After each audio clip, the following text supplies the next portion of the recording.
اعوذ باللہ من الشیطان الرجیم بسم اللہ الرحمن الرحیم الحمد للہ رب العالمین والصلاة والسلام علی سید الانبیاء والمرسلین ومولانا ابی القاسم محمد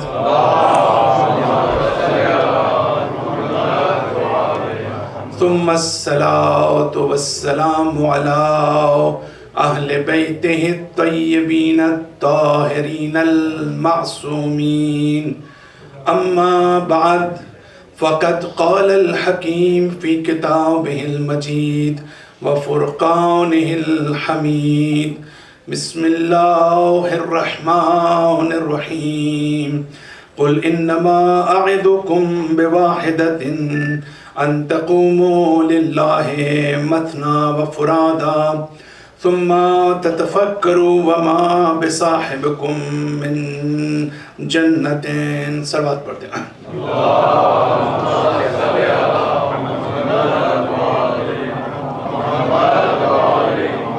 ہم نے گزشتہ مجلس میں 2 مجلسوں میں بڑی تفصیل کے ساتھ ہم نے شکر کے موضوع کے اوپر بات کی کہ جب ہم اللہ تعالیٰ کا شکر ادا کرنا چاہتے ہیں اور اپنی زندگی میں ہمارے لیے ضروری ہے کہ ہم جو بلیسنگز ہیں جو نعمتیں ہیں ہم ان کا شکر ادا کریں، اور اگر ہم ان کا شکر ادا نہیں کرتے تو اس کی وجہ سے مورل اور ایتھیکلی جو ہے بہت سے ایشوز ہماری زندگی میں آ جاتے ہیں۔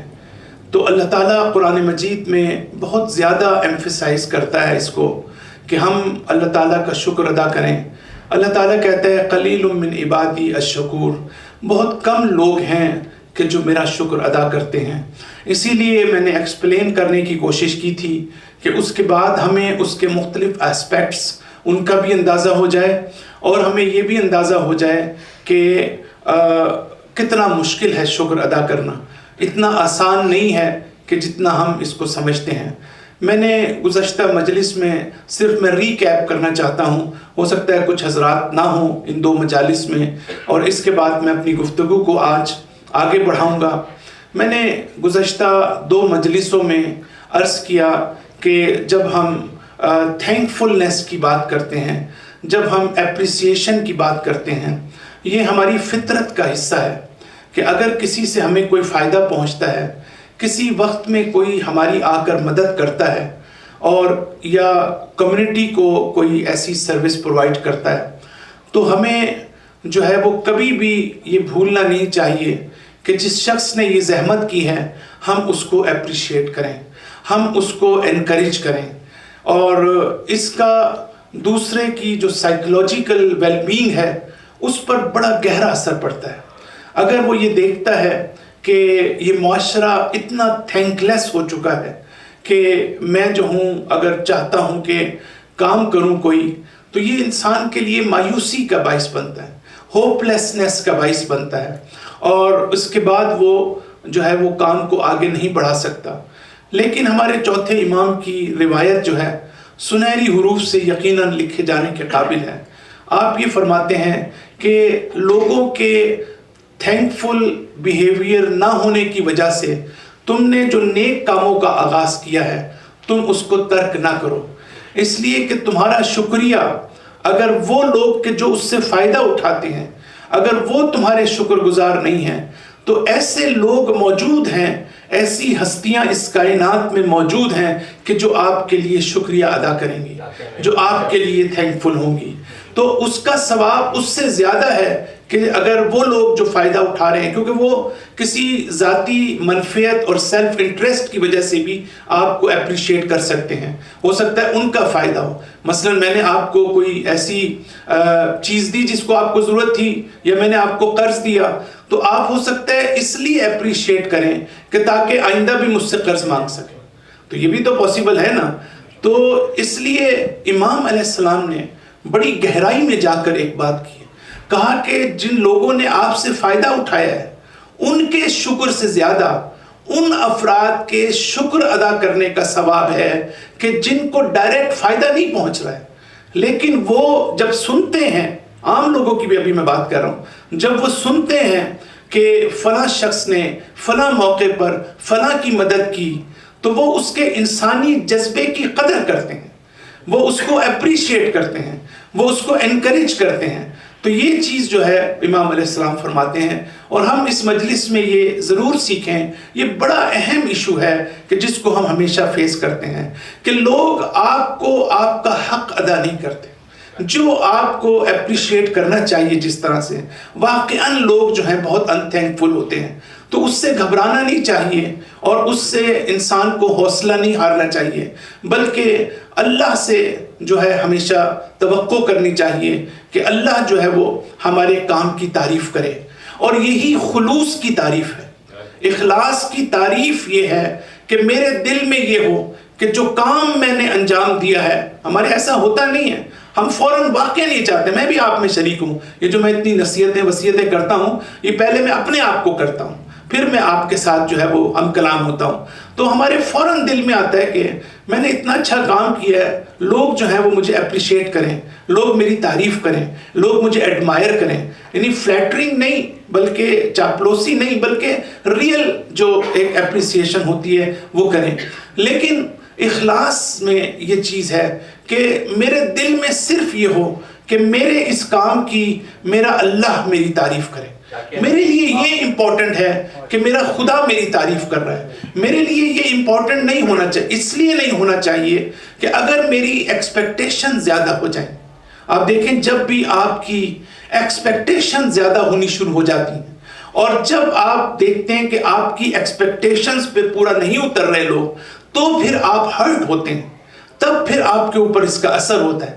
لیکن آپ یہ سوچیں کہ اگر آپ کی توقعات حد سے زیادہ نہ ہوں، صرف اس حد تک ہو کہ اگر لوگوں نے میرا شکر ادا کیا تو یہ ان کا جو ہے وہ بھلائی ہے، ان کی مہربانی ہے، لیکن اگر شکر ادا نہیں بھی کرتے تو میرے اندر ریڈینس ہونی چاہیے، مجھے پریپیئر ہونا چاہیے اس کے لیے کہ اگر کوئی میرا شکر ادا نہیں کرتا تب بھی مجھے یہ پتہ ہونا چاہیے کہ میرا خدا مجھے دیکھ رہا ہے۔ اللہ تعالیٰ کی پریزنس کو اپنی زندگی میں فیل کرنا جو ہے یہ بڑی امپورٹنٹ چیز ہے، کہ میں اللہ کی ذات کو اپنی زندگی میں ایکسپیرینس کروں۔ یہ جو ایکسپیرینشل نالج ہوتی ہے نا، یہ بالکل مختلف ہوتی ہے اس تھیوریٹیکل نالج سے کہ جو ہمیں بتایا جاتا ہے کہ اللہ ایگزسٹ کر رہا ہے، نبی موجود ہے، امام موجود ہے، ہم سب کو یہ چیزیں رٹی بھی ہیں، لیکن ہم اپنی عملی زندگی میں اللہ تعالیٰ کی ذات کو ایکسپیرینس کریں، اور اپنے اس عقیدے کی افادیت کو اور اس کی جو اس کے فائدے ہیں ہم اس کو اپنی زندگی میں محسوس کریں کہ چونکہ میں اللہ پر بلیو کرتا ہوں اس لیے میری زندگی میں اس کے یہ سالڈ نتائج اور فائدے میں دیکھنے کو مجھے مل رہے ہیں۔ تو یہی وجہ ہے کہ جب اہل بیت علیہ السلام سے یہ منسوب آیت ہے کہ انما نطعمکم لوجہ اللہ لا نرید منکم جزاء ولا شکورا۔ اب حضرت امیر المومنین علی بن ابی طالب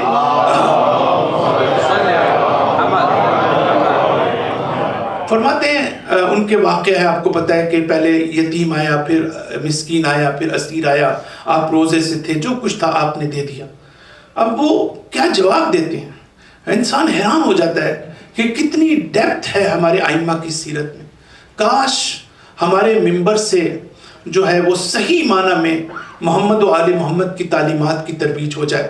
ہمارے 8ویں امام یہ فرماتے ہیں یتعلم علومنا وَيُعَلِّمُهَا النَّاسِ، کہ لوگوں کا فرض ہے کہ وہ ہمارے جو تعلیمات ہیں ان کو لرن کریں، ان کو سیکھیں۔ دیکھیں یعلمُهَا کا لفظ ہے، یعنی تعلیم حاصل کریں۔ یہ جو میں آپ کو اس وقت ممبر پہ بیٹھا ہوں، میں آپ کو تعلیم نہیں دے رہا ہوں۔ یہ جو ہمارے غلط فہمی ہے نا کہ جی ہم نے مجلسیں 1000 سن لی اور اس کے بعد یوٹیوب پر 1 کروڑ مجلسیں سن لی تو اس کا مطلب ہے کہ ہمیں بہت علم یہ علم نہیں ہے۔ یہ کیا چیز ہے؟ یہ آپ کو صرف موٹیویٹ کرنا ہے کہ اب آپ علم حاصل کریں۔ یہ علم نہیں ہے جو لوگ یہ سمجھتے ہیں، کیونکہ یہ علم کی جگہ نہیں ہے۔ علم میں کبھی ایسا نہیں ہوتا کہ ایک آدمی اتنا اوپر بیٹھا ہو دوسرا اتنا نیچے ہو. علم جو ہے وہ بہت مختلف چیز ہے جس کو تعلیم کہتے ہیں. آپ کو معلوم ہے, آپ اسکول میں جاتے ہیں تعلیم حاصل کرتے ہیں, آپ کالجز میں جاتے ہیں, یونیورسٹی میں جاتے ہیں. اہل بیت کے معارف کی اسی طرح تعلیم حاصل کرنے کی ضرورت ہے. اور پھر فرماتے ہیں کہ پہلے تم تعلیم حاصل کرو, یہ کافی نہیں ہے, بٹ یعلمھا الناس, اور پھر تمہارا فرض یہ ہے کہ ہماری تعلیم کو لوگوں تک پہنچاؤ, کنوے کرو ہمارے میسج کو. اور پھر فرماتے ہیں کہ لو علم الناس محاسن کلامنا, اگر لوگوں کو ہمارے کلام کی بیوٹی کا علم ہو جاتا, اگر لوگوں کو ہماری ٹیچنگز کی خوبصورتی کا علم ہو جاتا, لا اتبعونا, تو وہ ہمیں فالو کرنے لگتے, وہ ہماری اتباع کرنے لگتے. صلوات پڑھ دیجئے ایک مرتبہ.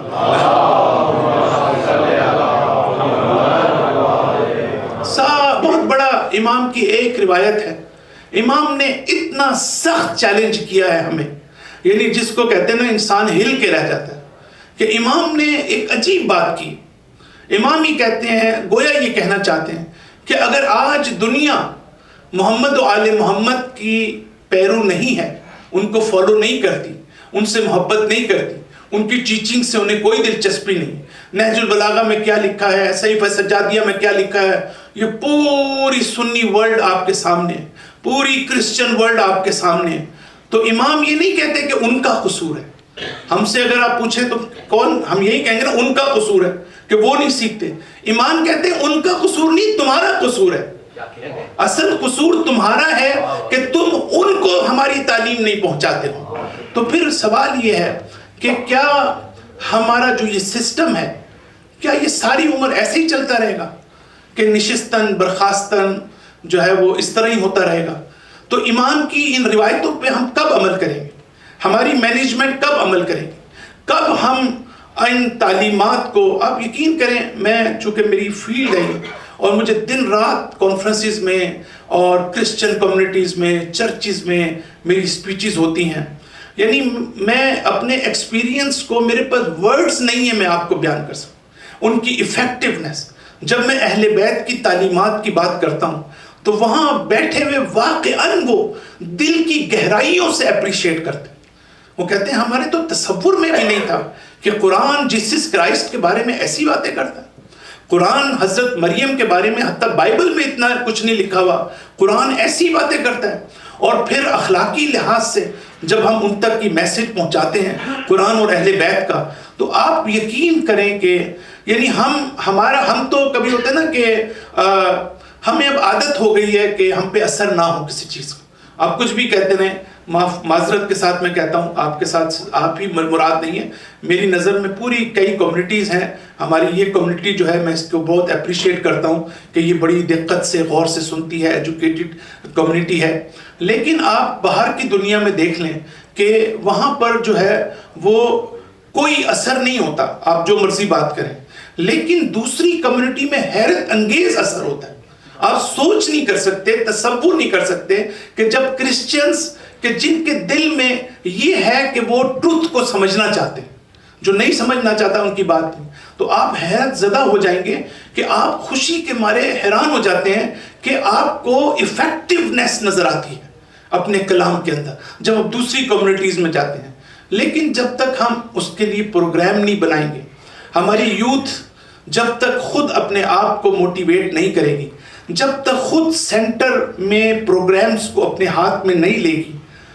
آپ دیکھیں کرسچن کمیونٹیز میں, آپ دیکھیں میں جب ان کے والنٹیئرز کو دیکھتا ہوں میں کہتا ہوں کہ ہم تھکتے نہیں ہیں یہ کہہ کے کہ ہم حق پر ہیں, ہم سے بڑا حق پر کوئی نہیں ہے.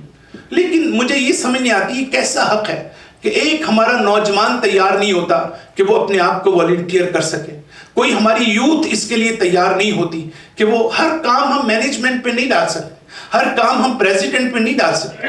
ہمارے جو نوجوان ہیں یہاں پر ان کو واقعاً اگر امام حسین علیہ السلام سے محبت ہے تو امام حسین کو جتنی خوشی اس بات سے ہوگی کہ آپ ان کے میسج کو دوسری کمیونٹیز تک پہنچا رہے ہیں. میرا یہ ایمان ہے شاید ہمارے کسی ریچولز میں ان کو اتنی محبت اور خوشی نہ ہو. صلوات پڑھ دیجئے ایک مرتبہ.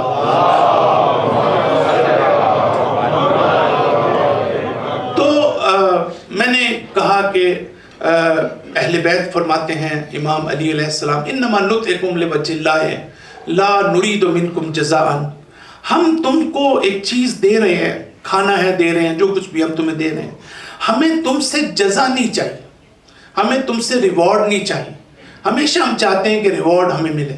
اور پھر وہ اگلے مرحلے پہ کہتے ہیں ہم کم سے کم ہمارے دل میں یہ ہوتا ہے کہ اگر آپ مجھے کوئی جزا نہیں دیتے، ریوارڈ نہیں دیتے، تو کم سے کم دل میں تو میرا شکر ادا کریں۔ یہ تو ہوتا ہے نا، اس تو نہیں ہم کہہ سکتے ہمارے اندر نہ ہو، میں نے آپ کی خدمت کی، آپ کا کام کیا، آپ کی مدد کی، آپ کو قرض کی ضرورت تھی، میں نے قرض دے دیا آپ کو، لیکن میں یہ تو ضرور چاہوں گا کہ چلیں آپ دل میں تو کم سے کم اپریشیٹ کریں مجھے۔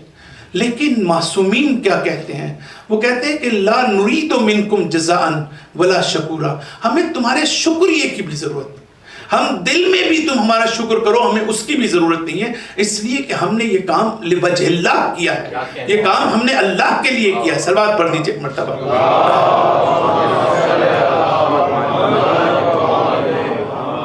تو شکر کے بارے میں نے یہ کہا کہ ایک ہماری عقل ہے، معرفت ہے، کہ معرفت کے ذریعے شکر کرنے کا مطلب یہ ہے کہ ہم اس نعمت کو پہچانیں، اور نعمت کو اگر ہمیں یہی نہیں پتا کہ یہ چیز نعمت ہے ہمارے لیے، اور یہ چیز بلیسنگ ہے ہمارے لیے، اور یہ چیز ہمارے لیے مفید ہے اور فائدہ دیتی ہے، اور ہم یا اس کو اپنا مالک سمجھ بیٹھیں، یا یہ سمجھیں کہ یہ تو کوئی اس کا تعلق یہ نہیں کسی نے ہمیں دی ہے، یہ تو ہم خود اس کو ڈیزرو کرتے تھے یا فلاں۔ دوسری چیز یہ ہے وجہ نعمت، یعنی نعمت کا تو ہمیں پتہ ہے، لیکن ہمیں یہی نہیں پتا کہ نعمت سے ہم استفادہ کیسے کریں۔ مثلا امام حسین علیہ السلام ایک نعمت ہے، لیکن ہم بھی اس کو نعمت مانتے ہیں، لیکن ہمیں یہ نہیں پتا کہ اہل بیت سے ہم استفادہ کیسے کریں، ہمیں یہ نہیں پتا کہ نہج البلاغہ سے ہم استفادہ کیسے کریں۔ لیکن جو چیز ہمیں پتا ہے وہ یہ پتا ہے کہ 1400 سال پہلے جو خلافت پر لڑائی ہوئی تھی اسی پر ہم نے بھی لڑتے رہنا ہے، لیکن ہمیں یہ نہیں پتا کہ جو ہماری ذمہ داری ہے، جو سوال ہم سے پوچھا جائے گا، ہسٹوریکلی بہت اچھا ہے کہ ہم ڈسکس کریں، تاریخی لحاظ سے ہمارے ایمان کا حصہ ہے کہ ہمیں پتہ چلے کہ کس کا حق چھینا گیا اور کس کو کس کا حق دیا گیا، لیکن جو ہمارے سے پوچھا جائے گا ان پرنسپل وہ یہ ہوگا کہ ہم نے علی ابن ابی طالب کی تعلیمات کے ساتھ کیا کی۔ دیکھیں یہ تعلیمات تو موجود ہیں، نہج البلاغہ موجود ہیں، ہمارے بہت بزرگ ساتھی مشتاق صاحب نہج البلاغہ پر ان کو محبت اور عشق کی حد تک اٹیچمنٹ ہے، اور میں واقعا ان کو دل کی گہرائیوں سے اپریشیٹ کرتا ہوں۔ انہوں نے یہاں محنت کی، کوشش کی کہ نہج البلاغہ کے نام پر کوئی سیمینار کریں، میرا خیال ہے کوئی 2-3 آدمیوں سے زیادہ آنے کے لیے تیار نہیں۔ یہ ایک بہت بڑی الارمنگ سچویشن ہے، یہ کوئی خوشی کی بات نہیں ہے کہ میں نہیں آ رہا، نہج البلاغہ ہے تو مجھے اس سے کیا تعلق ہے، اگر کوئی صحیفہ سجادیہ کا درس دے رہا ہے تو مجھے اس سے کیا تعلق ہے۔ یعنی ہمارا انڈیفرنٹ ہونا اور ہمارا لا تعلق ہونا تعلیمات اہل بیت سے، اس کا مطلب ہے یہ بہت بڑی ایک ہمارے لیے لمحہ فکریہ ہے، یہ بہت بڑا ہمیں سوچنا چاہیے، اور آج کی مجلس میں اس سے ملتے جلتے کچھ باتیں کرنا چاہتا ہوں۔ اور تیسری چیز یہ ہے کہ ہم اس نعمت کے ذریعے سے نعمت دینے والے تک پہنچیں۔ اس کا کوئی فائدہ نہیں ہے کہ آپ نعمت کو اپریشیٹ کر رہے ہیں، اس کا کوئی فائدہ نہیں کہ آپ نعمت سے استفادہ کر رہے ہیں۔ جس نے نعمت دی ہے اس کا سب سے زیادہ اہم ہے کہ آپ اس تک پہنچنے کی کوشش کریں، اس لیے کہ اگر آپ اس کو اپریشیٹ نہیں کر رہے ہیں تو پھر ایسے اپریشیٹ کرنے کا کوئی فائدہ نہیں۔ تو یہ تو ہم نے بات کی کہ عقل اور معرفت کے ذریعے یہ 3 پہلو جو ہیں امپورٹنٹ ہیں۔ اور دوسری چیز یہ کہ جب ہم اس تک پہنچ گئے کہ جس نے ہمیں نعمت دی، تو پھر یہ بھی ساتھ جاننا ضروری ہے کہ نعمت دینے والا جو کچھ بھی ہمیں ملا ہے وہ وہی ذات ہے جو ہمیں دے رہی ہے، اس کے علاوہ اس کائنات میں کسی کی طاقت نہیں ہے، وہ صرف وسیلہ ہیں، وہ صرف واسطہ ہیں، وہ صرف مینز ہیں، اور ایک لمحے کے لیے بھی ہم ان واسطوں کو انڈیپینڈنٹ حیثیت نہیں دے سکتے کسی بھی لحاظ سے۔ اگر کوئی بھی فرد، کسی کی بھی آپ مثال لے لیں، چاہے وہ نبی ہو، چاہے وہ امام ہو، چاہے وہ کوئی اور کسی کی ذات ہو، اگر ہمیں ان سے کچھ ملتا ہے، اگر اللہ کا فیض ان کے ذریعے سے ہم تک پہنچتا ہے، تو اس میں ہم ان کو انڈیپینڈنٹ حیثیت نہ دیں۔ لیکن مجھے افسوس کے ساتھ کہنا پڑتا ہے کہ جو امپریشن ہم دے رہے ہیں، میں نہیں کہتا ہمارا عقیدہ ہے، میں یہ بھی نہیں کہتا ہمارے دل میں، لیکن ہم امپریشن دے کیا رہے ہیں دنیا والوں کو، ہم دوسرے مسلمانوں کو امپریشن کیا دے رہے ہیں؟ میں آپ کو بتاتا ہوں. آپ محرم کے مہینے میں آپ دیکھ لیں کیا حال ہو رہا ہے اس وقت ممبر کے اوپر. امپریشن یہ دے رہے ہیں کہ اللہ جو ہے وہ ایک سیکنڈری چیز ہے ہمارے لیے. رسول اللہ کی ذات جو ہے وہ ایک سیکنڈری چیز ہے، یعنی ہمارے لیے اہمیت نہیں ہے. وہ اگر ہیں تو حضرت علی کی وجہ سے ہیں. صلوات پڑھ دیجیے ایک مرتبہ.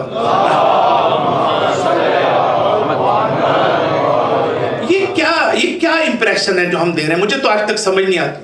یعنی آپ جو ہے آپ اللہ کا بات نہیں کر رہے، آپ اپنے رسول کو ثانوی حیثیت دیکھ رہے ہیں، آپ ان کو پس پش ڈال رہے ہیں، جن کے بارے میں علی ابن ابی طالب کہتے ہیں کہ میں محمد کے غلاموں میں سے ایک غلام ہوں.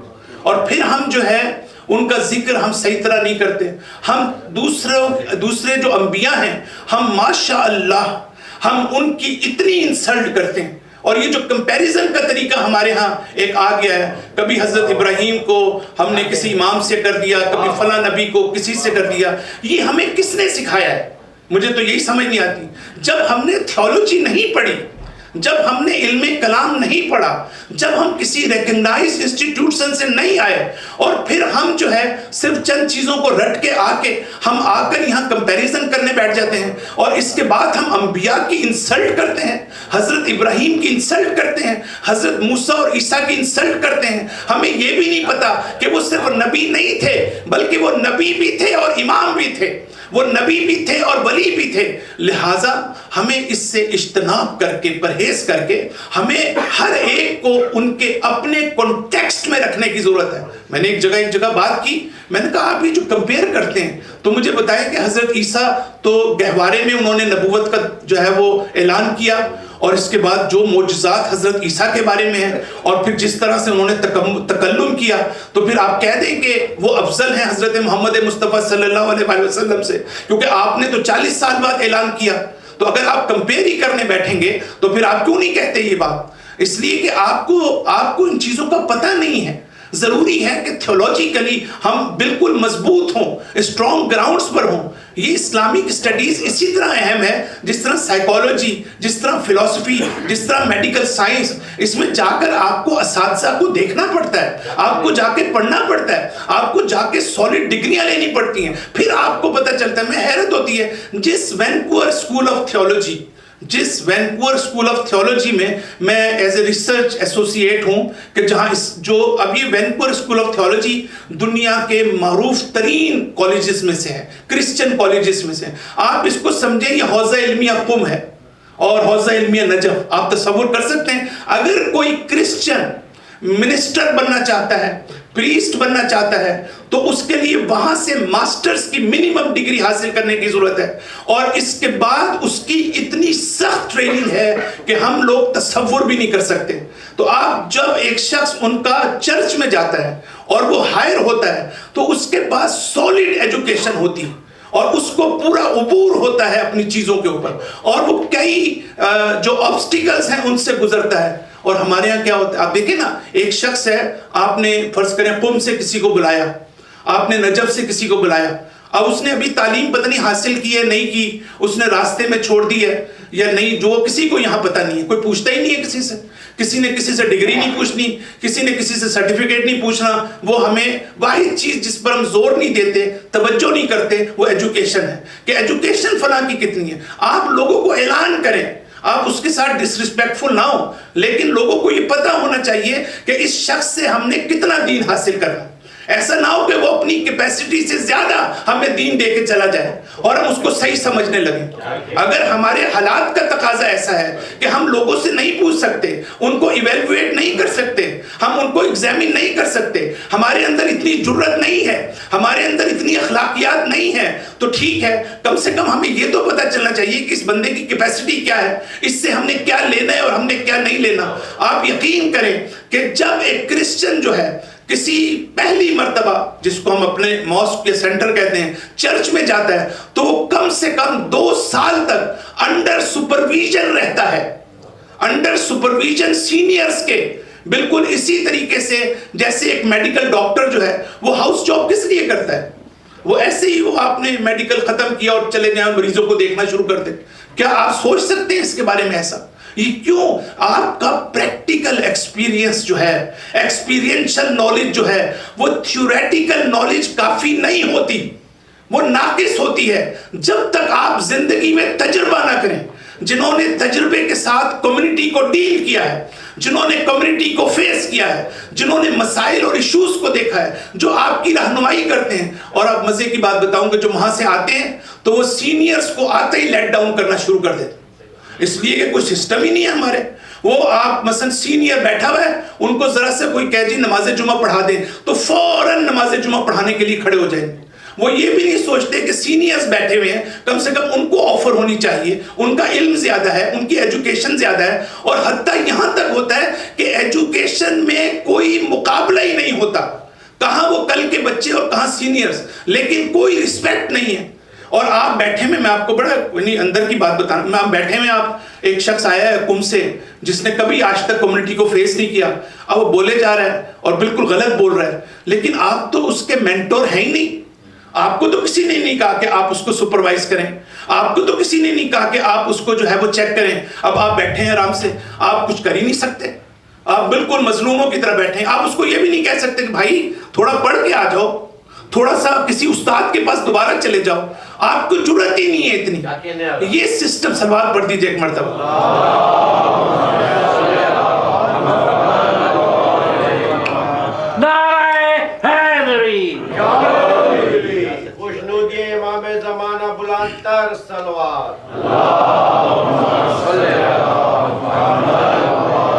پھر ہم قلب کی بات کرتے ہیں صرف، اور آگے بڑھوں گا میں۔ یہ سوال بھی ہوا کہ تھوڑا سا دوبارہ ایکسپلین کر دیں کہ ہمیں یہ پتہ چل گیا کہ عقل سے شکر کیسے کرنا ہے اللہ تعالیٰ کا، ہم نعمت کو پہچانیں، نعمت سے کیسے استفادہ کرنا ہے، اور نعمت دینے والا جو ہے وہ ڈائریکٹ اس کے اندر جو انوالو ہے، کوئی انڈیپینڈنٹ حیثیت میں کسی کی کوئی ویلیو نہیں، ہر چیز آپ کو صرف اللہ سے کنیکٹ کر رہی ہے۔ اور اگر وہ اللہ سے کنیکٹ نہیں کر رہی تو اس کا مطلب ہے کہ وہ وسیلہ نہیں رہا، وہ ہدف بن گیا ہے۔ یہ بالکل اسی طرح سے ہے کہ آپ جا رہے ہیں کسی جگہ، ٹریول کر رہے ہیں، اور ٹریول کرتے کرتے آپ کو رستے میں ظاہر ہے کہ سائن بورڈز نظر آتے ہیں۔ اب آپ اپنا گاڑی روک کے اس سائن بورڈ کے سائے کے نیچے بیٹھ جائیں، آپ کو لوگ کیا کہیں گے کہ بھائی یہ وسیلہ ہے، آپ نے بیٹھنا نہیں، آپ کو بیٹھنے کے لیے کس نے کہا ہے؟ ہمارا بالکل حالت یہی ہے کہ ہم وسیلے کے اوپر بیٹھ گئے اور اس وسیلے کو ہم نے ہدف بنا لیا۔ تو یہ کب تک ہمارے ہاں یہ سلسلہ جو ہے وہ اس طرح سے چلا رہے گا؟ تو قلب کا شکر ادا کرنے کا مطلب یہ ہے، ایک لیول یہ ہے کہ میرا قلب کیسے اللہ کا شکر گزار ہو۔ تو میں اس اللہ تعالیٰ کو جب کوئی نعمت مجھے ملتی ہے تو میرا دل یہ کہتا ہے، ایک تو میرا دل خوش ہوتا ہے، اور خوش ہونے کے بھی درجات ہیں، لیکن دوسرا درجہ یہ تھا جو میں نے بتایا کہ میرا دل جب خوش ہوتا ہے وہ اس پہ خوش نہیں ہوتا کہ میری خواہش نفس کے مطابق کوئی کام ہو گیا ہے، میں نفس بھی تو میرا خوش ہوتا ہے نا، جس کو نفس امارہ کہتے ہیں، لیکن ایک اور خوشی کا لیول ہے۔ وہ خوشی کا لیول یہ ہے کہ میں اس لیے خوش ہوں کہ یہ نعمت اللہ تعالیٰ نے مجھے دی ہے، اور اللہ تعالیٰ نے مجھے فراموش نہیں کیا، اللہ تعالیٰ نے مجھے اگنور نہیں کیا، اللہ تعالیٰ نے مجھے یاد رکھا ہے۔ اب مجھے سوچیں آپ کہ یہ کتنی بڑی خوشی کی بات ہے، لیکن عام لوگوں کے لیے کوئی خوشی نہیں ہے۔ عام طور پر ہمارے یہاں کیا ہوتا ہے کہ جی کسی کو گاڑی مل گئی، پیسے مل گئے، نوکری مل گئی، ایجوکیشن مل گئی، وہ خوشی سے پاگل ہو گیا، لیکن اس کی خوشی جو ہے وہ میٹیریلسٹک ہے، وہ ورلڈلی ڈیزائرز کے ساتھ ہے۔ لیکن ایک خوشی کیا ہے کہ فرض کریں کہ آپ کو کوئی بہت بڑی دولت مل جاتی ہے، آپ کو ایسی جاب مل جاتی ہے جس کے لیے آپ بڑی محنت کرتے ہیں، اب آپ کو خوشی اس لیے ہو رہی ہے کہ اللہ تعالیٰ نے آپ کو یہ اپرچونٹی دی، اللہ تعالیٰ نے آپ کو اہم سمجھا، اللہ تعالیٰ نے آپ کو فراموش نہیں کیا، اللہ تعالیٰ نے آپ کو مصیبت میں مبتلا نہیں کیا۔ یہ ایک لیول ہو گیا۔ اور تیسرا لیول یہ ہے کہ انسان کا قلب جو ہے جب بھی اس کے سامنے کوئی چیز آئے، وہ پہلا لیول، دوسرا لیول تو ہے اس کے اندر، لیکن اس سے زیادہ یہ ہے کہ کیا یہ نعمت جو ہے مجھے میرے رب سے ملاقات اور ملا رہی ہے نہیں، کنیکٹ کر رہی ہے یا نہیں، کیا قربت اللہ کا باعث بن رہی ہے یا نہیں، کیا تقرب اللہ کا باعث بن رہی ہے۔ ہم سب کا ایک ہی آبجیکٹو ہے قرآن کے مطابق، اور وہ کیا ہے؟ وہ یہ ہے کہ ہم نے اپنے پروردگار سے ملاقات کرنی ہے، ہم نے اپنے پروردگار کا قرب حاصل کرنا ہے۔ یہ ساری چیزیں جتنا سسٹم بنا ہوا ہے اس کا الٹیمیٹ آبجیکٹو یہ ہے کہ closeness to God, proximity to Allah. اگر وہ ہمارے پاس ہے، ایک چیز ہے جو میں بڑا خوش ہوا جی مجھے فلاں نعمت مل گئی، مجھے جو ہے بڑا شاندار گھر مل گیا. اب وہ گھر میرے لیے نعمت اس وقت ہوگا جب میں اس سے استفادہ کروں اور کلوزنس ٹو گاڈ کے لیے میں اس کو استعمال کروں، کہ واقعی اس گھر میں میرے مہمان اچھے آتے ہوں، میں دین کو پھیلانے کا باعث ہوں، میں اہل بیت کو، میرے پاس اللہ تعالیٰ نے بہت کچھ دیا. فرض کریں کہ میرے پاس بڑی دولت و ثروت ہے، لیکن وہ دولت و ثروت آپ ہزار کہتے رہیں کہ بڑی نعمت ہے میرے لیے، آپ یہ بھی کہتے رہیں کہ اللہ تعالیٰ نے مجھے بڑا ماشاءاللہ نوازا ہے اس بات سے، لیکن آپ کو وہ دولت اللہ کے قرب سے دور کر رہی ہے، تو کیا ہوگا؟ دیکھیں، ہمارے افسوس کے ساتھ کہنا پڑتا ہے ہماری کمیونٹی میں ایسے افراد موجود ہیں کہ جن کو اللہ نے بہت کچھ دیا ہے لیکن وہ کسی کی مدد نہیں کرتے. کمیونٹی والے ایک چھوٹی سی جاب کو ترستے ہیں اور وہ لوگ کیپیسٹی ہونے کے باوجود وہ کسی کی مدد نہیں کرتے. تو یہ سارا کیا ہے؟ اس کا مطلب یہ ہے کہ جس نے اللہ کے بندوں کو اگنور کیا، جس نے ہمارے سے یہ کہا کہ نیڈ ہماری طرف ہوئی کسی کی اور ہم اس کی نیڈ کو پورا کر سکتے ہیں اور ہم اس کو نہیں کر رہے، تو ہم اتنا ہی اللہ تعالیٰ سے دور ہوتے چلے جائیں. تو یہ ہائیسٹ لیول ہے قرب کا، جو سوائے اولیاء کے کسی میں نہیں ہوتا، کہ ہم نعمت کو اس طرح سے دیکھیں. مثلا یہ مجلس ہے، یہ امام حسین کا ذکر ہے، یہ ایک نعمت ہے. اب آپ اس پہ خوش ہوں گے ضرور کہ ماشاءاللہ اللہ تعالیٰ نے اربوں کروڑوں لوگ جو دنیا میں ہیں ان کو یہ نعمت نہیں بخشی کہ میں اس مجلس میں شریک ہوں. اور اس میں کوئی شک نہیں کہ اللہ تعالیٰ نے ہمیں چنا ہے اس بات سے کہ ہم محمد و اہل محمد کے غلامی کا ہمیں یہ احساس ہے اور افتخار ہے اور فخر ہے. ہمیں اس سے بڑھ کر محبت اہل بیت ہمارے اندر ہے. میں کبھی کبھی واقعاً سوچتا ہوں کہ اگر ہم عیسائی گھرانے میں پیدا ہو جاتے تو کیا ہوتا، اگر ہم یہودی گھرانے میں پیدا ہو جاتے تو کیا ہوتا، اگر ہم کسی اور مذہب کے گھرانے میں ہو جاتے تو کیا ہوتے. کیا واقعاً آج ہم اس جگہ پر ہوتے؟ یہ میں اس لیے کہہ رہا ہوں کہ میں ریسرچ کی بنیادوں پر میں جانتا ہوں کہ مختلف مذاہب اور ہم اور اہل بیت کے مذہب میں کتنی حقانیت پائی جاتی ہے، کتنی ڈیپتھ پائی جاتی ہے، کتنی فلسفی پائی جاتی ہے اور کتنی گہرائی پائی جاتی ہے. یہ ہمارے لیے فخر ہے، لیکن یہ فخر اس حد تک ہے، لیکن یہ ہمیں اللہ کے کتنا قریب لا رہا ہے. یہ کون سا لیول ہے؟ یہ تشکر کا اور شکر کا وہ لیول ہے کہ جس کے لیے ہمیں دیکھنا پڑے گا کہ آیا امام حسین کی جو مجالس ہیں، جو ذکر حسین ہے، جو نعمت بھی ہے اور اللہ تعالیٰ نے ہمیں انتخاب بھی کیا ہے، ہمیں اس پر خوشی بھی ہے، لیکن اس کے باوجود ہم اللہ کے قریب نہیں ہو رہے. ہمیں بعض جگہ تو اللہ سے دور کیا جا رہا ہے. ہم یہاں پر امام حسین علیہ السلام کے نام پر ہم جو ہے ایسے افراد کو بھی بلاتے ہیں، ہمیں خود بھی پتا ہوتا ہے، یہ نہیں کہ ہمیں پتا نہیں ہے، ہمیں خود بھی پتا ہے کہ اس کو کچھ نہیں آتا، لیکن ہم اس لیے بلاتے ہیں کہ ہزاروں لوگ جو ہیں اس میں شرکت کر سکیں. دیکھیں، اللہ تعالیٰ کا معیار کچھ اور ہے، ہمارا معیار کچھ اور ہے. اللہ تعالیٰ کسی اور طرح چیزوں کو دیکھتا ہے، ہم کسی اور طرح سے دیکھتے ہیں. اگر ایک شخص $1 دیتا ہے اور اس میں خلوص پایا جاتا ہے اور دوسرا اس کے مقابلے میں $100,000 دیتا ہے لیکن اس میں خلوص کی کمی ہے، تو اللہ کے نزدیک اس کی کوئی ویلیو نہیں. اللہ کے نزدیک اس $1 کی جو ویلیو ہے، اسی طریقے سے اگر آپ کی مجلس میں 4 لوگ بیٹھے ہوئے لیکن واقعی وہ ہدایت حاصل کر کے جا رہے ہیں، وہ رہنمائی حاصل کر رہے ہیں، اور دوسرے سینٹر میں کروڑوں کا مجمع موجود ہے، تو ہم افسوس کرتے رہتے ہیں ہمارے سینٹر میں ہم نے کس عالم کو بلا لیا، وہ تو لوگ ہی سننے نہیں آتے اس کو، اور اس کے بعد دوسرے میں دیکھو کہ جناب صاحب وہ پورا بھرا ہوا ہے اور وہاں تک گاڑیاں ہیں اور دنیا دیکھ رہی ہے اس کو. یہ معیارات کیا ہیں؟ اللہ تعالیٰ کے نزدیک اس کی کوئی اہمیت نہیں. اللہ تعالیٰ کے نزدیک اہمیت جن چیزوں کی ہے ہمیں اچھی طرح پتہ ہے اور اس کا اندازہ ہونا چاہیے. صلوات پڑھ دیجئے ایک مرتبہ.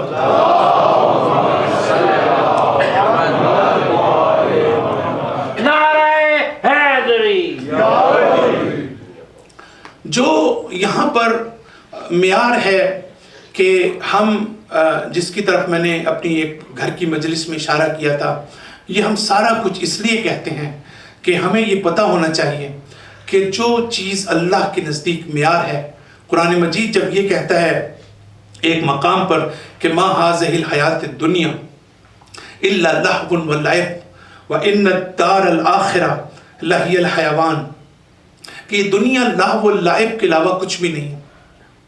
یعنی انسان ایسے کاموں میں الجھ جاتا ہے کہ جو اس کو اس کے مقصد سے روک دیتا ہے. جو جس طرف اس کو جانا ہے، جو اس کا اصل مقصد ہے، اس سے انسان کو روک دیتا ہے۔ اور پھر اس کے بعد جو ہے وہ قرآن یہ کہتا ہے کہ ان الدار الآخرہ لہی الحیوان۔ میں جتنی دفعہ اس آیت کو پڑھتا ہوں مجھے حیرت ہوتی ہے کہ اللہ تعالیٰ کیا کہہ رہا ہے۔ اللہ تعالیٰ کہہ رہا ہے کہ یہ دنیا جو ہے یہ فیک زندگی ہے، یہ امیجینیشن پر استوار ہے۔ میں نے اپنے طور پر امیجن کر لیا کہ میں اپنی گاڑی کا مالک ہوں، میں اپنے گھر کا مالک ہوں، میرے پاس اتنا بینک بیلنس ہے، میں یوں فخر کر رہا ہوں، میں کسی کے اوپر سپیریئر ہوں، مجھ میں تکبر ہے۔ قرآن کہتا ہے نا کہ اللہ لا یحب کل مختال فخور، کہ یہ جو فخر کرنے والے لوگ ہیں یہ خیال کرتے ہیں صرف کہ وہ بڑے ہیں، وہ کسی سے اونچے ہیں۔ کوئی کسی سے اونچا ہونے کا دعویٰ نہیں کر سکتا۔ اللہ تعالیٰ کہتا ہے میں ہرگز پسند نہیں کرتا ایسے لوگوں کو۔ یہ امیجینیشنز میں زندگی گزارتے ہیں، لیکن قیامت میں حقیقی حیات ہوگی، لہی الحیوان، یعنی جو حیات ہے قیامت کی، اس میں کسی قسم کا جو ہے وہ امیجینیشن نہیں ہوگی، ریئلٹیز ہوں گی۔ ریئلٹیز کا کیا مطلب ہے؟ یعنی اس دنیا میں جو کام ہم اپنے خواب و خیال میں کرتے ہیں، جو اپنے خیالات میں کرتے ہیں، ہم بیٹھے ہوئے بھی بہت کچھ سوچتے رہتے ہیں اپنے بارے میں، بہت سی چیزیں جو ہیں ہم خود سے جو ہے وہ اپنے طور پر امیجن کرتے ہیں، لیکن اللہ تعالیٰ کہتا ہے کہ جو حقیقی پرفیکشن ہے وہ حقیقی حیات بنے گی روز قیامت۔ حقیقی پرفیکشن کیا ہے؟ کہ جس چیز میں آپ کا واقعی تقویٰ ہے، جو چیز آپ کی روح کو پیوریفائی کر رہی ہے، جو چیز آپ میں اسپریچول ڈیولپمنٹ کا باعث بنی ہے، what you are getting out of it۔ یہ بڑی امپورٹنٹ اسٹیٹمنٹ کہ آپ جو کچھ بھی کر رہے ہیں آپ الٹیمیٹلی اس سے کیا گین کر رہے ہیں، کیا ایکوائر کر رہے ہیں، اس کی آپ کی روح پر اس کا کیا اثر پڑ رہا ہے۔ اگر وہ آپ کی روح کے لیے کنسٹرکٹیو ہے، اگر وہ آپ کی روح کے لیے ڈیولپمنٹ کا باعث ہے، اگر وہ آپ کی روح کو پیوریفائی کر رہی ہے، اگر وہ آپ کی روح کو ہر قسم کی پولوشن سے دور کر رہی ہے، اور اس کے بعد آپ میں جو مورل ورچوز ہیں وہ آپ کی ذات میں کلٹیویٹ کر رہی ہے، تو اس کا مطلب اللہ تعالیٰ کہتا ہے وہی مجھے چاہیے اور میں اسی کو مانوں گا۔ ایک آیت اللہ تعالیٰ یہ فرماتا ہے وَمَن يُعَظِّمْ شَعَائِرَ اللَّهِ فَإِنَّهَا مِن تَقْوَى الْقُلُوبِ۔ تقویٰ ہے اتنا ہی میں قبول کروں گا، تمہاری مجلسوں کو، تمہارے ماتم کو، تمہاری عزاداری کو، جہاں جہاں تقویٰ ہے، جہاں جہاں غرور ہے، جہاں جہاں آپ شو آف کر رہے ہیں، جہاں جہاں آپ دوسروں کو دکھانے کے لیے کر رہے ہیں، میرے سے اس کا کوئی تعلق نہیں ہے۔ مجھے صرف وہ خلوص چاہیے، وہ تقویٰ چاہیے جو تمہارے دل میں موجود ہے۔ جتنا تقویٰ ہوگا اس کو میں پک کر لوں گا، باقی چیزوں کا میرے سے کوئی تعلق نہیں ہے۔ دوسرے مقام پر حابیل اور قابیل کو دونوں نے قربانی دی، اللہ تعالیٰ نے ایک کی ریجیکٹ کر دی کیونکہ اس کا ہارٹ میں پرابلم تھی، اس کے فعل میں پرابلم نہیں تھی، اس کے ایکشن میں پرابلم نہیں تھی، پرابلم اس کے اندر تھی، اس کی نیت میں پرابلم تھی، لہٰذا اللہ تعالیٰ نے ریجیکٹ کر دی۔ کوئی کہہ سکتا ہے کہ دونوں نے قربانی دی اللہ تعالیٰ مان لیتا؟ نہیں، اللہ تعالیٰ فعل کے ورتھنس اس وقت ہوتی ہے جب آپ کی نیت ٹھیک ہوتی ہے، جب آپ کی نیت خالص ہوتی ہے۔ انما یتقبل اللہ من المتقین، اللہ تعالیٰ متقین کے عمل کو قبول کرتا ہے۔ کبھی آپ نے سوچا کہ اللہ تعالیٰ کیا کہہ رہا ہے؟ یعنی اگر آپ میں تقویٰ ہے تو اللہ تعالیٰ کہتا ہے کہ میں قبول کروں گا۔ پھر اللہ تعالیٰ فرماتا ہے الا من اتى اللہ بقلب سلیم۔ تیسری آیت پڑھ لوں آپ کے ساتھ، اللہ تعالیٰ کہتا ہے کہ قیامت کے دن جو شخص قلب سلیم کے ساتھ میرے پاس آئے گا اس کو میں ایکسیپٹ کروں گا اپنے پاس۔ قلب سلیم، ساؤنڈنس آف ہارٹ۔ قلب سلیم کا مطلب ہے میرا قلب جو ہے ہر قسم کے اخلاقی، مورل اور ایتھیکل اور اعتقادی اور تھیولوجیکل جو انحرافات اور ڈیویشن ہے اس سے میرا قلب پاک ہونا چاہیے۔ اگر میرا قلب اس سے پاک ہوگا تو اللہ تعالیٰ کہتا ہے کہ اگر محبت دنیا میرے اندر ہوگی اور اگر خدا کے علاوہ دوسرے معبود میرے اندر ہوں گے تو اللہ تعالیٰ کہتا ہے وہ میرے پاس اس کی کوئی جگہ نہیں۔ یعنی اتنی کلیئر آیات ہیں قرآن مجید کی کہ ہم ان کے بارے میں جو ہے وہ سوچ بھی نہیں سکتے۔ تو پھر اب سوال پھر پیدا ہوتا ہے کہ ہم کیا کریں۔ وہ لوگ یہ پوچھتے ہیں کہ مولانا آپ بتائے تو جا رہے ہیں مسائل، کوئی حل بھی تو بتائیں نا ہمیں۔ اور یہ بھی ایک بڑا اہم مسئلہ ہے کہ ہم حل بھی تو بتائیں اس کا کہ ہم کریں کیا۔ اب وہ حل کے لیے ظاہر ہے کہ وہ ظاہر بعد میں بھی باتیں ہوتی رہیں گی اور میرے ذہن میں ہیں یہ ساری چیزیں، وقت اتنا نہیں ہوتا کہ جس کی وجہ سے چیزوں کو میں بیان کر سکوں۔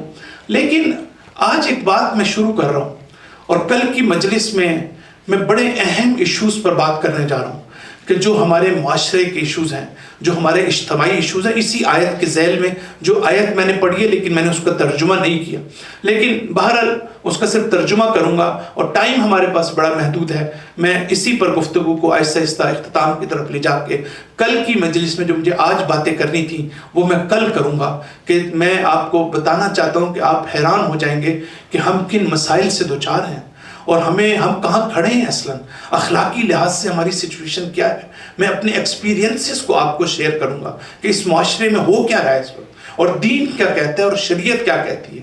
تو سب سے پہلی چیز جو اگر آپ عرفا کو دیکھیں، ہمارے عرفان کی ہماری کچھ کتابیں ہیں مسٹیسزم، اس میں کچھ کتابیں ہیں تھیوریٹیکل اور کچھ ہیں پریکٹیکل۔ عالم تشیع میں شیعت میں ایک کتاب لکھی گئی ہے جس سے بہتر نہ ماضی میں اور نہ آئندہ کبھی کوئی لکھی جائے گی، اس کا نام ہے منازل السائرین، یعنی منازل کہتے ہیں منزلوں کو، منزل کی جمع ہے یہ آپ کا جو فائنل ڈیسٹینیشن ہے، اور سائرین ہے وہ کہ جو اسپریچول جرنی ٹریولر، جو اسپریچول جرنی آپ نے، سوال پیدا ہوتا ہے کہ آپ نے شروع کہاں سے کرنا ہے۔ بہت لوگ سوال کرتے ہیں کہ ہم سٹارٹ کہاں سے لیں، تو وہاں پر 100 منزلوں کی طرف اشارہ ہے، 100 ڈیسٹینیشنز کی طرف اشارہ ہے، اور ان میں آپ حیران ہوں گے، میں نے یہ کتاب باقاعدہ ٹیچ کی ہے، پڑھائی ہے میں نے، اور آپ حیران ہوں گے کہ 100 منزلیں اس میں ہیں اور 100 میں سے کسی کو آپ سکپ نہیں کر سکتے۔ آپ یہ نہیں کہہ سکتے کہ اس کو نکال دوں اور میں جمپ مار کے اگلی منزل پر چلا جاؤں۔ لہٰذا حیران کن حد تک آپ دیکھتے ہیں اس میں کہ وہ اسپریچول جرنی کیسے شروع ہوتی ہے، اسٹیجز کیا ہوتی ہیں، اور ہر اسٹیج پر لیولز کیا ہوتے ہیں۔ یہ جو لیولز کا تصور قرآن دیتا ہے نا، ہم یہ سمجھتے ہیں کہ ایک ہی لیول ہے، ایک لیول ہے، ہائر لیول ہے، ڈیپسٹ لیول ہے، اس میں ایک ہی چیز کے مختلف لیولز بتائے گئے ہیں۔ اگر آپ نے توبہ کرنی ہے، عوام کی توبہ کیسی ہوتی ہے، خواص کی توبہ کیا ہوتی ہے، اور جو اولیاء اللہ ہیں ان کی توبہ کیسی ہوتی ہے، تو جب ہم کمپیریزن کی پوزیشن میں آتے ہیں تب ہم ترقی کر سکتے ہیں۔ اگر ہمیں یہی نہ پتا ہو کہ ماسٹرز لیول موجود ہے تو ہمیں کیا پتا کہ ہم نے ماسٹرز کرنا ہے یا نہیں کرنا۔ اگر ہمیں یہ پتا ہو کہ پی ایچ ڈی لیول موجود ہے، یہ پتہ ہی نہ ہو ہمیں، تو ہم کیسے کریں گے؟ تو لیولز اس لیے امپورٹنٹ ہوتے ہیں کہ ہائر لیول کا جب ہمیں پتہ چلتا ہے تو ہمیں اپنی اوقات کا پتہ چلتا ہے، ہمیں اپنے لیول کا پتہ چلتا ہے کہ ہم کھڑے ہوئے کہاں پہ ہیں۔ جب ہمیں یہی نہیں پتا کہ ہم سے اوپر کیا ہے تو ہم کیسے ترقی کریں گے؟ یہ ترقی نہ کرنے کی وجہ بھی ایک یہی ہے کہ ہمیں وہ لیولز بتائے ہی نہیں جاتے کہ جہاں ہم نے جس لیول کو اچیو کرنا ہے اپنی ذات میں۔ صلوات پڑھ دیجیے ایک مرتبہ۔ تو پہلی منزل جو ہے وہ یقظہ کی منزل ہے۔ یقظہ کس کو کہتے ہیں؟ بیداری کو کہتے ہیں۔ یعنی انسان جو ہے جب تک سویا ہوا ہے تو اس کو یہی نہیں پتا کہ اس کی بیماری کیا ہے۔ جب آپ کو اپنی بیماری نہیں پتا تو آپ کیسے ڈاکٹر کے پاس جائیں؟ ڈاکٹر کے پاس تو تبھی جائیں گے جب آپ کو پتا ہو کہ آپ بیمار ہیں۔ جب مجھے کوئی آ کے بتا ہی نہیں رہا کہ بھائی اگر میں فزیکلی یا جسمانی طور پر میں جب بیمار ہوتا ہوں تو میں ڈاکٹر کے پاس جاتا ہوں، تو وہ تو مجھے سمجھ آ جاتی ہے کہ اس میں سمٹمز مجھے بھی محسوس ہو جاتے ہیں، اور کبھی نہیں بھی ہوتے تب بھی پھر بھی میں ڈاکٹر کے پاس جاتا ہوں۔ لیکن جو روحانی بیماریاں ہیں، یہ روحانی بیماریاں جو ہیں، یہ کیسے مجھے پتا چلے گا کہ میرے اندر یہ بیماری ہے؟ جب تک میں بیدار نہیں ہوں گا۔ آپ دیکھیں جب آپ سو رہے ہوتے ہیں، جتنا گہری نیند آپ کو ہوگی اتنا ہی زیادہ آپ سمجھیں گے کہ آپ حقیقت کی دنیا میں جو خواب آپ دیکھ رہے ہیں، اس خواب میں جتنا گہرا خواب ہوگا، جتنا آپ بہت گہرائی میں سو رہے ہوں گے، اتنا ہی آپ سمجھیں گے کہ آپ حقیقت میں زندگی گزار۔ آپ کوئی شک ہی نہیں ہو سکتا کہ یہ خواب ہے، آپ بالکل یہ سمجھتے ہیں۔ کبھی کوئی ہے آپ میں سے جس نے کبھی خواب میں یہ سوچا ہو کہ یہ خواب دیکھ رہا ہوں؟ یعنی کبھی ہو نہیں سکتا انسان میں۔ تو آپ جب خواب میں ہوتے ہیں اور خواب جتنا گہرا ہوتا ہے اتنا ہی آپ سمجھتے ہیں آپ حقیقت میں زندگی گزار رہے ہیں۔ لیکن جو آپ بیداری کی طرف آتے ہیں، کبھی ایسی سچویشن ہوتی ہے نا، آپ بیدار بھی ہوتے ہیں، خواب بھی ہوتے ہیں، اور پھر آپ کبھی کبھی کتنا خوش ہوتے ہیں، پروردگارہ تیرا شکر ہے یہ خواب تھا۔ تو آپ جب آتے ہیں حقیقت کی دنیا میں تب آپ کو پتہ چلے گا کہ وہ حقیقت نہیں تھی جس کو میں حقیقت سمجھ رہا تھا۔ بس عزیزو، ہمارے عرفا ہمیں یہی بتاتے ہیں کہ اس دنیا میں ہم خواب غفلت کا شکار، اور بالکل ہم تصور بھی نہیں کر سکتے کہ ہم سوئے ہوئے ہیں، ہم خواب غفلت کا شکار ہیں۔ کوئی آئے ہمیں آ کر کوئی بیدار کرے گا تو ہمیں پتہ چلے گا کہ ہم سوئے ہوئے ہیں، ورنہ ہمیں پتہ کیسے چلے گا کہ ہم سوئے ہوئے یا جاگ رہے ہیں؟ لہٰذا قرآن یہ کہتا ہے کہ وَإِذْ جَاءَتْكُمْ مَوْعِظَةٌ مِّن رَبِّكُمْ، کہ قرآن جو ہے وہ تمہارے لیے موعظہ ہے۔ پہلا کام جو قرآن تمہارے ساتھ کرتا ہے وہ کیا کرتا ہے؟ تمہیں بیدار کرتا ہے، تمہیں واعظ و نصیحت کے ذریعے سے ڈائریکٹ تمہارے عقل پر اثر انداز ہوتا ہے۔ جب قرآن انسان پڑھتا ہے تو اس کے قلب میں وہ نرمی پیدا ہوتی ہے اور انسان آہستہ آہستہ آنکھیں کھولتا ہے، اس کو پتہ چلتا ہے کہ میں تو خواب میں تھا، میں تو تصور بھی نہیں کر سکتا، میرے اندر اتنی پرابلم ہے، میں تو تصور بھی نہیں کر سکتا، میرے اندر اتنی مشکلات ہیں۔ آہستہ آہستہ پھر قرآن کہتا ہے اب جب میں بیدار ہو گیا ہوں تو قرآن کہتا ہے کہ میں نے تمہیں بیدار بھی کیا اور میں تمہارا طبیب بھی میں ہوں، تمہارا علاج بھی میرے ہی پاس ہے، میں تمہارے شفاءً فی صدورکم، میں تمہارے دلوں کی شفا بھی ہوں، میں تمہارے جو جسمانی بیماری ہیں اس کا تو قرآن ہے اپنی جگہ پر بحث ہے، لیکن قرآن کہتا ہے میں تمہاری روحانی بیماریوں کے لیے شفا بھی ہوں، اور جب تمہیں میں شفا دے دیتا ہوں، اس کا کیا مطلب ہے؟ شفا میں دیتا ہوں کہ تمہاری بیماریوں کو دور کرتا ہوں، اور جب میں تمہاری بیماریوں کو دور کرتا ہوں تو تمہارا ہارٹ اس قابل ہو جاتا ہے کہ اب میں ان میں فضائل کو ڈالنا چاہتا ہوں۔ کیونکہ اگر آپ جو ہے فرض کریں اپنے گھر میں ایک میز صاف کرنا چاہتے ہیں تو اپنی گاڑی صاف کرنا چاہتے ہیں، پہلے آپ اس میں سے ڈسٹ ہٹائیں گے، اس کے بعد آپ اس کو صاف کریں گے۔ تو جب ہمارا ہارٹ ڈسٹی ہوگا، یہ جو ہم کہتے ہیں نا کہ لوگ اہل بیت کے پاس بیٹھتے تھے پھر کیوں نہیں ہدایت حاصل کرتے تھے، لوگ کیوں نہیں ہدایت حاصل کرتے، اس کی وجہ یہی ہے کہ قرآن یہ کہتا ہے کہ ان کے ہارٹ جو ہیں وہ پالیوٹیڈ ہیں، وہ ڈسٹی ہیں۔ پہلے میں شفا یعنی بیماریوں کو دور کروں گا، پہلے تم بیماریوں کی طرف متوجہ ہوگے، پھر میری طرف متوجہ ہوگے، اور پھر میں تمہاری بیماری کو دور کروں گا، اور پھر میں تیسرے مرحلے میں تمہاری ہدایت کروں گا۔ یہ ہدایت کی سٹیج دیکھیں، یہ سٹیجز کو سمجھنا بہت مشکل ہے۔ یہ جو ہم ہر وقت کہتے رہتے ہیں ہماری ہدایت کیوں نہیں ہوتی، ہدایت ہوگی کیسے جب تک ہم بیدار نہیں ہوں گے؟ ہدایت ایسے ہوگی کیسے جب تک ہماری بیماریاں دور نہیں ہوں گی؟ اللہ کہتا ہے جب میں تمہاری بیماریاں دور کر دوں گا تو میں تمہاری ہدایت کروں گا۔ اور پھر اللہ تعالیٰ کہتا ہے یہ قرآن ہدایت نہیں ہے صرف، بلکہ یہ رحمت بھی ہے۔ یعنی اگر ان سارے سٹیجز کے بعد بھی اگر کوئی کمی رہ گئی ہوگی تو اللہ کہتا ہے میں اپنی رحمت کے صدقے میں اس کو بھی کمپنسیٹ کر دوں گا۔ سبات پڑھ دیجئے ایک مرتبہ۔ بس عزیزان محترم، قرآن اہل بیت کی تعلیمات ہمیں معرفت عطا کرتی ہیں۔ یہ معرفت کا لفظ ہمیں کبھی نہیں بھولنا چاہیے۔ جب کوئی امام علیہ السلام کے چھٹے امام کے پاس آیا، مولا ہماری دعائیں قبول نہیں ہوتی، کیا وجہ ہے؟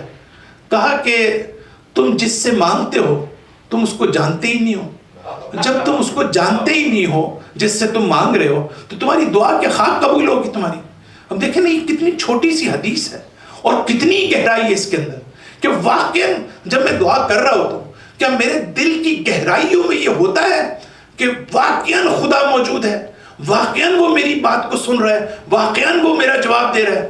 ہوتا ہی نہیں ایسا، بس ایک جو ہے وہ سیرمونیل کہہ لیں، آپ ٹریڈیشنلی کہہ لیں، ہیبیچول ہوں، یا دعا ہم کرتے ہیں، لیکن دیکھیں خدا کو جب تک ہمارے پاس اس کے دلائل موجود نہ ہو ہمارے ذہن، خدا موجود ہے یا نہیں، اور اس کے بعد توحید جو وننس آف گاڈ ہے، اس میں اس وحدت کو اپنے وجود میں اور اپنی روح میں وہ وحدت موجود نہ ہو، اس وقت تک کبھی بھی ہم جو ہے ہماری دعا قبول نہیں ہو سکتی، کیونکہ ہم اللہ تعالیٰ پر توکل نہیں کر سکتے، ہم اللہ تعالیٰ کو فہم و ادراک ہمارا صحیح نہیں ہے، اور جب ہم اللہ کی ایگزسٹنس پہ بات کرتے ہیں تو کوئی دلچسپی نہیں لیتا، لوگ کہتے ہیں یہ بڑا ڈرائی سبجیکٹ ہے، ہمارا اس سے کوئی تعلق نہیں ہے، ہمیں تو انٹرٹینمنٹ چاہیے، ہمیں تو فن چاہیے۔ دیکھیں یہ ایک نئی مصیبت شروع ہو گئی ہے ہمارے معاشرے کے اندر۔ آپ جب کالج میں جاتے ہیں، یونیورسٹی میں جاتے ہیں، آپ کبھی پروفیسر کو نہیں کہتے کہ ہمیں فن چاہیے، ہمیں انٹرٹینمنٹ چاہیے، ہمیں جوک چاہیے، لیکن وہ کام ہم سارے یہاں پہ اب چاہتے ہیں جو کبھی نہیں ہوا کرتا تھا۔ ایک زمانے میں ہماری ٹریڈیشن ہوتی تھی، ہمارے بڑے بڑے علماء جو صرف علم ان کے زبان سے نکلتا تھا اور لوگ علم کے پیاسے ہوا کرتے تھے۔ آج وہ زمانہ ہو گیا ہے کہ ہمیں واقعاً علم نہیں چاہیے، ہمیں وہ تشنگی کا احساس ہی نہیں ہے۔ جب ہمارے اندر وہ نیڈ ہی موجود نہیں ہے، جب وہ ہمارے اندر پیاس موجود نہیں ہے، جب وہ ہمارے اندر تھرسٹ موجود نہیں ہے، تو پھر ہمیں کسی کی ضرورت جو ہے وہ کس طرح ہو سکتی ہے؟ تو یہ معرفت بہت ضروری ہے ہمارے، کہ ہم اویئرنیس پیدا کریں آہستہ آہستہ، تاکہ یہ ہماری اسپرچول ڈیولپمنٹ کا باعث ہو۔ عزیزانو، آج ہم ایک ایسی ہستی کا ذکر کر رہے ہیں جس کی معرفت کا عجیب عالم تھا کہ شب عاشور امام حسین علیہ السلام نے اپنا وہ تاریخی خطبہ جب دیا، میں اس تاریخی خطبے کی طرف انشاءاللہ بعد میں آؤں گا، اس تاریخی خطبہ دینے کے بعد ہمارے امام نے ایک ایک کو بتایا، عباس کل تم بھی شہید ہو جاؤ گے، اون محمد کل تم بھی شہید ہو جاؤ گے، علی اکبر تم بھی شہید ہو جاؤ گے، سب اصحاب کے بارے میں کہا کہ تم کل شہید ہو جاؤ گے۔ اتنے میں جب امام کہتے جا رہے تھے، ایک 13 سال کا بچہ بار بار اپنے گھٹنوں کے بل اٹھتا تھا اور صرف یہ کہتا تھا کہ چچا میں اس کو یہ شک تھا کہ شاید میری عمر کی وجہ سے میں اس شہادت کی نعمت سے اور سعادت سے محروم ہو جاؤں۔ اس بچے نے بار بار کہا کہ چچا کیا میں بھی ان میں ہوں، کیا میں بھی اس لسٹ میں ہوں کہ جو کل شہید ہو جائیں گے؟ امام حسین علیہ السلام کا سوال اس بچے سے تاریخی نوعیت کا، قاسم میں اس سے پہلے کہ تمہارا جواب دوں میں تم سے ایک سوال پوچھنا چاہتا ہوں، کیف الموت عندک، تمہارے نزدیک موت ہے کیسی؟ تم موت کو دیکھتا کیسے ہو؟ تم دیکھو کہ کربلا کا 13 سال کا بچہ، میں سوچتا ہوں کہ ایک 13 سال کا بچہ کیسے یہ جواب دے سکتا ہے؟ اصلا ہمارے آج بھی اتنا فلسفہ پڑھنے کے باوجود، اتنی الہیات پڑھنے کے باوجود میں حیران ہوتا ہوں اس جواب کا کہ کوئی شخص جو ہے وہ اتنا پڑھ کے بھی ایسا جواب نہیں دے سکتا جو کربلا کے میدان میں شب عاشور اس 13 سالہ بچے نے کہا کہ چچا جان احلّ من العسل، موت شہد سے بھی زیادہ میرے لیے شیرین ہے۔ موت سے پھر اس کے بعد مولا نے کہا کہ قاسم کل تم ہی نہیں بلکہ ننا علی اصغر بھی شہید ہوگا۔ عزادارو یہ کہنا تھا، ایک مرتبہ قاسم تڑپ گئے تو کہا کہ چچا جان کیا فوج اشقیاء خیمے میں آ جائیں گے؟ کیا وہ خیموں پر حملہ کریں گی؟ عزادارو اس مقام پر عام طور سے ہمارے جو علماء ہیں، میرا خیال ہے کہ میں نے نہیں سنا انہوں نے کبھی اس بات کو، یہاں ایک عجیب جملہ ہے جو امام حسین علیہ السلام نے کہا ہے قاسم کو، اور اس کا بعد میں ہمیں پتہ چلتا ہے کہ اس کے پیچھے کیا گہرائی تھی۔ کہا کہ قاسم تم بھی کل شہید ہوگے، لیکن بڑی مصیبتوں کے ساتھ، بڑی تکلیف دہ موت ہوگی تمہاری۔ یہ اس طرح سے جو لفظ ہے عربی میں اس کا یہ نہیں ہے جس طرح میں نے کہا کہ بڑی تکلیفوں کے بعد، بس ایک اشارہ کیا ہے، شاید اس وقت سمجھ نہیں آئی کسی کو کہ وہ کون سی تکلیف کی بات ہے۔ لیکن عزادارو جب کربلا کا میدان میں عاشورہ کے دن جب یہ قاسم جو ہے یہ دیکھتے ہیں کہ عباس کے بچے میدان میں جا رہے ہیں، مسلم کی اولاد میدان میں جا رہی ہے، عقیل کی میدان میں جا رہی ہے، قاسم کو یہ پتہ ہے کہ مجھے جانا ہے بالآخر، بار بار اپنے چچا کے پاس جاتا ہے، چچا مجھے اجازت دیجئے، چچا مجھے اجازت دیجئے، لیکن قاسم کو اجازت نہیں ملتی۔ چچا عقیل کی اولاد چلی گئی، چچا مسلم کی اولاد چلی گئی، عباس کے بھائی اور بچے چلے گئے، وہ شہید ہو گئے، لیکن مجھے کیوں اجازت نہیں مل رہی؟ عزادارو یہ بچہ قاسم ایک مرتبہ وہ خیمے میں آتا ہے، فروہ نے ماں نے پوچھا کہ بیٹا تمہیں تو میں نے قربانی کے لیے بھیجا تھا، کہا کہ چچا جان سے میں جتنی بھی التجا کر رہا ہوں لیکن مجھے اجازت نہیں دے رہے۔ ایک مرتبہ فروہ خیمے سے باہر نکلتی ہیں، ادھر حسین نے عباس سے کہا عباس تمہاری زندگی میں ایک سیدانی کس طرح خیمے سے باہر آ گئی؟ ایک مرتبہ عباس نے دیکھا اور کہا کہ مولا یہ فروہ ہیں، یہ بھابھی ہیں۔ اس کے بعد انہوں نے کہا کہ مولا اس بھائی کی نشانی کو قبول کر لیجئے، اس میرے بچے کو قبول کر لیجئے گا۔ عزادارو تاریخ یہ بتاتی ہے کہ یہ بچہ اپنے چچا سے اجازت مانگتا رہا لیکن چچا نے اجازت نہیں دی، اور تاریخ یہ بتاتی ہے کہ اب اس بچے نے ایسا کام کیا کہ سب کے دل تڑپ گئے۔ ایک مرتبہ اپنے مولا کے ہاتھ چومنے شروع کر دیے اور پاؤں چومنے شروع کر دیے، مولا مجھے اجازت دیجئے میں جانا چاہتا ہوں۔ تاریخ یہ شاید یہ بھی کہیں لکھتی ہے، مجھے نہیں پتا کہ کتنی اوتھینٹک ہے، کہ ایک مرتبہ بچے کو یاد آتا ہے جب بابا نے یہ کہا تھا کہ بیٹا جب بھی زندگی میں تمہیں کوئی بہت بڑی مصیبت پڑے تو تم اس تعویذ کو جو میں تمہارے ہاتھ میں باندھ رہا ہوں اس کو کھول کے دیکھ لینا۔ یہ بچہ ایک مرتبہ خیمے میں جاتا ہے، تعویذ کو پڑھتا ہے کہ بیٹا دیکھو ایک وقت آئے گا جب تمہارے چچا فوج اشقیاء میں ہوں گے، سخت مصیبت میں ہوں گے، اس وقت خود کو ان پر قربان کر دینا۔ عزادارو اب یہ قاسم جس کی آنکھوں میں آنسو نہیں ہیں، ایک مرتبہ یہ کاغذ لے کر وہ اپنے چچا کے پاس آتا ہے، چہرے پر مسکراہٹ ہے، لبوں پر مسکراہٹ ہے، بس امام حسین نے بس اس کاغذ کا پڑھنا تھا۔ تاریخ یہ بتاتی ہے کہ امام حسین نے باقیوں کو اپنی زبان سے اجازت دی. جو آیا اجازت مانگنے، آخر میں امام حسین نے کہا، سید الشہداء نے کہا جاؤ میں تمہیں اجازت دیتا ہوں. لیکن عزادارو تاریخ یہ بتاتی ہے قاسم کی اجازت جو ہے وہ زبان سے نہیں تھی، بس امام حسین نے اپنے دونوں ہاتھ قاسم کے گلے میں ڈال دیے. تاریخ یہ بتاتی ہے کہ دونوں چچا بھتیجے اتنا روئے ہیں کہ غش کھا کر زمین کربلا پر گر جاتے ہیں. اس کے بعد امام حسین علیہ السلام نے قاسم کو اپنے ہاتھ سے گھوڑے پر بٹھایا، سر پر امامہ سجایا اور ایک مرتبہ گریبان کے بٹن کھول دیے. بچے نے پوچھا کہ چچا جان میرے گریبان کے بٹن آپ نے کیوں کھولے ہیں؟ تو کہا کہ بیٹا یہ عالم عرب میں ایک یتیم کی نشانی ہوتی ہے، لوگ تمہیں دیکھ کر سمجھ جائیں گے کہ آج ایک یتیم کا بچہ جو ہے وہ میدان میں آیا ہے. عزادارو قاسم اس شان سے کربلا کی جنگ کے لیے میدان میں آتے ہیں. راوی کہتا ہے کہ میں نے ایک بچے کو دیکھا کہ جس کے سر پر امامہ ہے، جس کے گریبان کے بٹن کھلے ہوئے ہیں اور اس نے معمولی جوتے پہنے ہوئے ہیں. اس کو آرمی میں جو جوتے پہنے جاتے ہیں وہ اس بچے کے سائز کے موجود نہیں تھے، وہ جوتے نہیں تھے، اور بائیں پیر کا جوتا اس کا تسمہ کھلا ہوا تھا. اور میں نے، راوی یہ کہتا ہے کہ مجھے یوں لگ رہا تھا جیسے کوئی چاند کا ٹکڑا آ رہا ہو. بس عزادارو قاسم نے جنگ کی اور ایسی جنگ کی کہ وہاں صفوں کی صفیں پلٹ دیں. لیکن یہ ننھا بچہ کب تک جنگ کرتا؟ آخر وہ وقت آیا کہ جب یہ زمین کربلا پر گرا. عزادارو تاریخ یہ بتاتی ہے، شب عاشور کا امام کا وہ جملہ یاد رکھیے گا کہ قاسم بڑی مصیبتوں کے بعد تم مرو گے. اس کے بعد کہتے ہیں زمین کربلا پر قاسم کا آنا تھا تو ایک مرتبہ 200 افراد قاسم کو گھیرے میں لیے ہوئے تھے. راوی یہ کہتا ہے کہ میں نے امام حسین کو دیکھا کہ ایک شکاری باز کی طرح اتنی تیزی کے ساتھ انہوں نے دشمن پر حملہ کیا کہ جب دشمن گھبرا کر جب بھاگنے لگے تو ایک مرتبہ صحرائے کربلا میں یہ قاسم کی آواز گونجی کہ چچا میں کچلا جا رہا ہوں، چچا میں پائمال ہو رہا ہوں. عزادارو جب گرد و غبار ہٹی تو دیکھنے والوں نے دیکھا کہ قاسم کا سر ہے اور حسین کی گود ہے اور وہ زمین پر ایڑیاں رگڑ رہا ہے اور حسین کی زبان پر یہ کلمے ہیں کہ کتنا بے بس ہے وہ چچا کہ جس کا بھتیجا مدد کو پکار رہا ہے لیکن چچا اس کی مدد نہیں کر سکتا. الا لعنۃ اللہ علی قوم الظالمین سیعلم الذین ظلموا ای منقلبین. اللهم اغفر للمؤمنين والمؤمنات والمسلمين والمسلمات الأحياء منهم والأموات تابع بيننا وبينهم بالخيرات إنك مجيب الدعوات إنك على كل شيء قدير.